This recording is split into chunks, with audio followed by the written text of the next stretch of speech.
السلام علیکم سامعین، 28 محرم الحرام کی تاریخ شروع ہو چکی ہے، 15 اگست ہے۔ خبر کا عنوان ہے مجلس تحفظ ختم نبوت اور یوم آزادی۔ دراصل ملک بھر میں بہت سی جگہوں پر مجلس تحفظ ختم نبوت دارالعلوم دیوبند کے مراکز اور شاخ قائم ہیں۔ ان میں سے چند جگہوں کی تقاریب کی تصاویر اور تفصیلات ہمارے پاس آئی ہیں، وہ ہم پیش کیے دیتے ہیں۔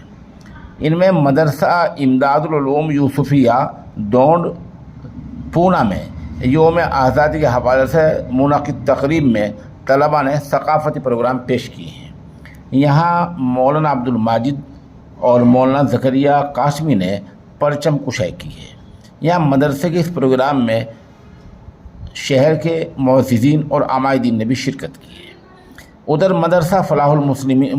مدرسہ فلاح دارین شعبہ تحفظ ختم نبوت دھولیا میں پولیس افسر اور ادارے کے اسٹاف نے مل کر پرچم کشائی کی۔ یہاں مولانا محمد قاسم جیلانی اور مولانا زبیر قاسمی نے امن و شانتی کے لیے دعا کرائی ہے۔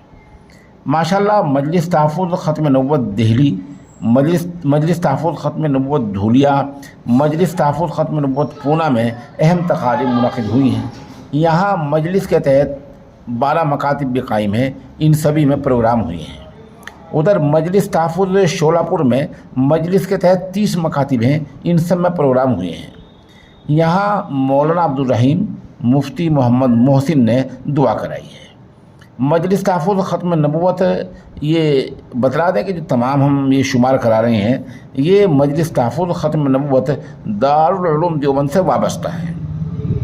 ادھر تلنگانہ کے نلگونڈا میں مفتی سید محمد صدیق مولانا احسان الدین نے دعا کرائی ہے اور پرچم کشائی کی ہے۔ اور مجلس تحفظ ختم نبوت بھوپال میں بھی پرچم کشائی کی ہے۔ یہاں مولانا محمد یعقوب جامی اور مفتی محمد اکمل یزدانی نے امن و شانتی کی دعا کرائی ہے۔ یہ تمامی مجالس جیسے ہم نے بتلایا، ان کے مراکز، ان کی شاخیں سب کی سب یہ ام المدارس دارالعلوم دیوبند سے وابستہ ہیں۔ ادھر یہ خبر آ رہی ہے کہ نظام آباد میں مفتی سعید اکبر مولانا عماد الدین نے پرچم کشائی کی ہے۔